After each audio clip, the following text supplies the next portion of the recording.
The most important tool for any self-defense situation lies in your awareness. When dealing with the security of your car, the first thing to be aware of is where you left it. Did you leave it in the security of your garage? Or is it parked out in your driveway warming up while you go inside to drink your coffee? If your car is parked in public, like on the street or in a parking lot, there's a few things you should be aware of. When parking, watch out for strange people doing strange things. Make sure to pick a spot that's well lit and visible.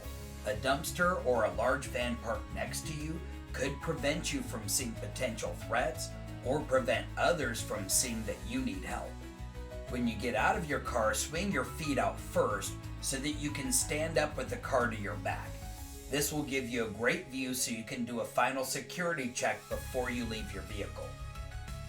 Whenever you leave your vehicle, make sure you have your keys with you. Even if you're only getting out for a few seconds, that's more than enough time for a thief to steal your car. When you come back to your car, don't be distracted by things like your cell phone. Instead, keep your head on a swivel and do another security check. Make sure to walk all the way around the car looking for anything unusual. If you do see a potential threat, it might be a good idea to go back where you came from and get some help. It's easy to be distracted when you're loading your vehicle. In between loading items, stop and take a look around for potential threats. In this example, a rideshare driver is helping someone load a bike into their trunk. While she's distracted, the rider sees the perfect opportunity. This could have been prevented if she had her keys in her pocket. Entering your car can be another point of vulnerability.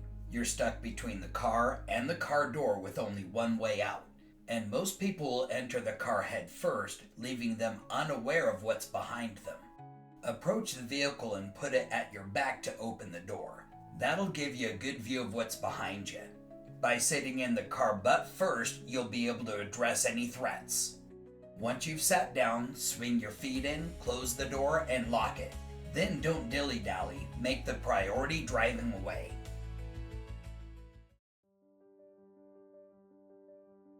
Your car can be a valuable self-defense tool. If you're outside the car, the vehicle makes great concealment. Statistically speaking, if someone can't see the target, they most likely won't shoot it. Notice when Jeremy walks behind the tire, his feet disappear. All he has to do now is duck down and you wouldn't know he's there. Notice how well the tinted window hides him, but you can still see his feet. One thing that could help him in this situation is to not hug the vehicle. By taking a step or two away, you change the perspective, in essence making the vehicle larger and you smaller. In this example, if Jeremy takes a step back and crouches down, you wouldn't know he's there. If you need to take a peek while you're hidden, make sure that you peek out on a different spot each time so they don't catch you in a rhythm. Parts of a car can also be bulletproof. Glass has a tendency to deflect or even stop a bullet, but it'll only work once. The windshield, however, is made of thicker glass and is designed to spiderweb instead of shatter. Depending on the door, they could probably stop a handgun but not a rifle round. Your best bet for cover is behind the wheel well or the engine where there's the most steel. Your car can also be a fortress as long as you're inside with the windows rolled up and the doors locked. The window has most integrity when it's up. Even if it's only cracked a little, all they have to do is grab the edge and it'll shatter. These people accidentally drove through a protest. The wife leaves the sanctuary of the vehicle. How much protection does she have right now? The husband stayed in the safety of the vehicle, but as soon as his door opens, he gets pulled out and beaten as well. In this example, protesters were stopping cars. The car is giving him limited protection except for his window is down. That allows one of the rioters to reach in his car. At least his doors are locked, but the car will only take so much damage, so get out of there as soon as possible. If your life's in danger, you might even have to drag them with you or put them under the tires. Ultimately, what would have helped both of these scenarios is just paying attention. Why were they driving through a protest in the first place? Did they get lost, or were they just not paying attention to what was going on?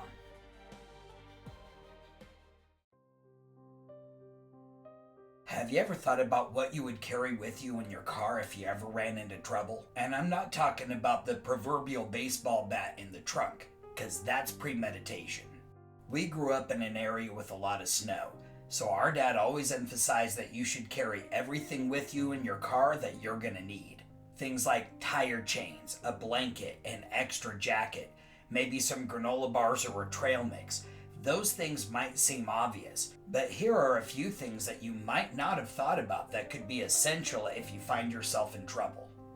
One important tool to keep in your car is a good flashlight with lots of lumens. It can help you look around in dark areas like your trunk or your engine compartment, or even see if there's ne'er-do-wells lurking in the darkness. If you're in trouble, it can help you signal other drivers, or you can put it on the back of your car and shine it towards traffic so people see you're broken down. But what if that flashlight is in your trunk? Are you going to need another flashlight to find your flashlight? It should be close at hand and easy to access. Either find a convenient place to stash it or get a special mount for it. If someone's reaching into your car and that flashlight is easy to access, you could even use it as a self-defense tool. Another essential tool to keep in your car is an escape tool like an emergency hammer. On one end, you've got a convenient razor tool in case you need to cut your seatbelt. At the other end is a hammer that's designed to break the glass by striking it at the top of the window. If it's a modern vehicle, you'll have to push the window out. Otherwise, be careful of falling glass. This tool also has a mount so you can secure it somewhere easily accessible.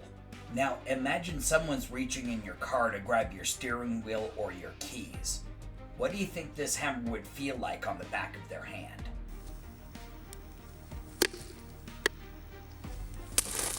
Another handy item that most people will lose in their glove box would be a pen and a notebook. Not only is it handy for taking notes, but you could also write an emergency message if you had to abandon your vehicle. Instead of just tossing it into the glove box, mount it in a place that's easy to access. In a self-defense situation, if you can grab it easily, you can use it as an improvised self-defense tool, especially if it's a tactical pen. Whatever self-defense tool you choose is only useful if it's easy to access. Something like pepper spray can be very useful if the assailants are outside the car, but if they're inside the car, you'll have to be careful that you don't also get pepper sprayed. Something like a knife or a gun generally only serves one purpose. That could make it more difficult if you have to continue the fight in court. Firing a gun from inside the car could prove to be problematic, and depending on the state, you might not be able to store it in a way that's easily accessible. You may want to consider a different tool that has multiple uses.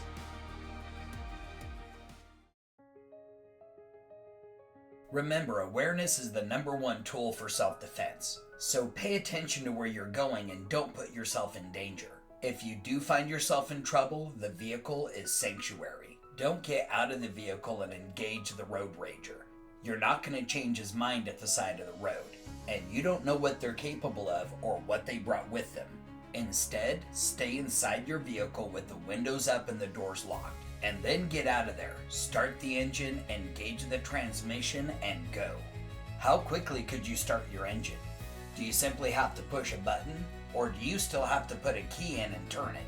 Are you comfortable driving in reverse, or should you park backwards so you can get out quick in an emergency? It's important to get into an empty parking lot and practice your driving skills, especially if you're driving an unfamiliar car. Worst case scenario, the threat is outside the vehicle. Remember, stay inside the vehicle with the doors locked and the windows up, but what if they break through that safety barrier? This is where having something like pepper spray would be very handy. Just be careful of spray back. Since the attacker's outside the vehicle, they have the advantage. You're very restricted from the driver's seat. You'll have a hard time fighting back. Remember, the goal isn't to fight, but to get out of there alive. You can buy yourself some time by covering your vital areas. Wrap your hand around the back of your head and squeeze your forearm into your temple. This will create a barrier to allow you to roll up your window if you can, engage the engine, put it in gear, and go. If they're reaching in to grab you or your keys or your steering wheel, you can limit their mobility by pushing them to the forward triangle of the window. If they're grabbing you, pull them the rest of the way into the car and then use your shoulder to push them to the forward corner of the window and the steering wheel. If they're grabbing something like your door handle or your steering wheel, you'll need to pull their hand off the object first and then push them to the forward corner of the window. To encourage them to let go, you may need to use some pain compliance. Having a tool that's easy to get to, like a flashlight or a pen, can make the pain compliance more effective. Just remember that the goal isn't to sit there and fight them, but to get out of there. You may even need to drag them with you until they decide to let go. We've all been told not to take or give rides to strangers. If you follow this simple rule, you should never have an attacker inside your car. But today, we have an entire job industry around doing just that. If you're a ride sharer, stay vigilant about your security. Verify the driver every time you get into a car. Check the app for the make, the color, and license plate of the vehicle every time. Approach the driver from the passenger side to make it easier to talk to them.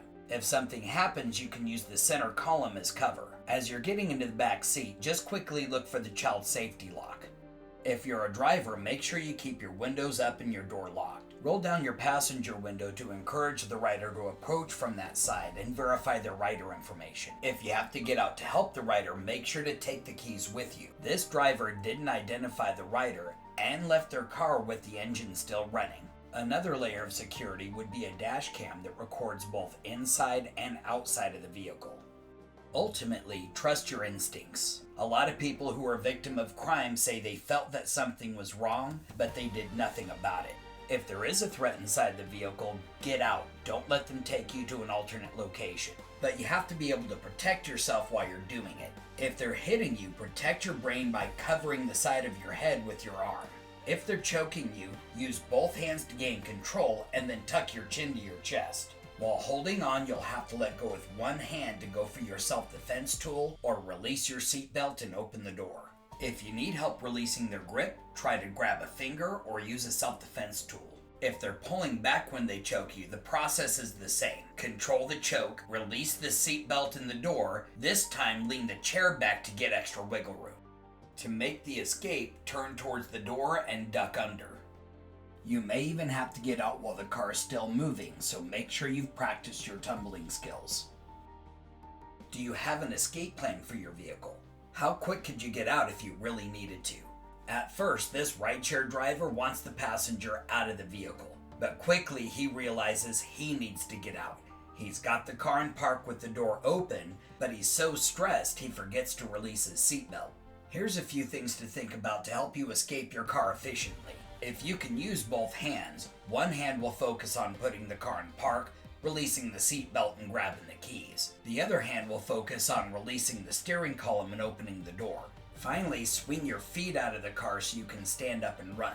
Try a few combinations to figure out what's going to be the most efficient for your car. You'll also want to work it out with just one hand, in case the other hand is needed to protect yourself. In this example, he leaves his keys behind because his life is more important than the car. That lets him get out in only 2 steps. As with any skill, it takes practice and proper training to get good at it. So make sure you look for a good school in your area.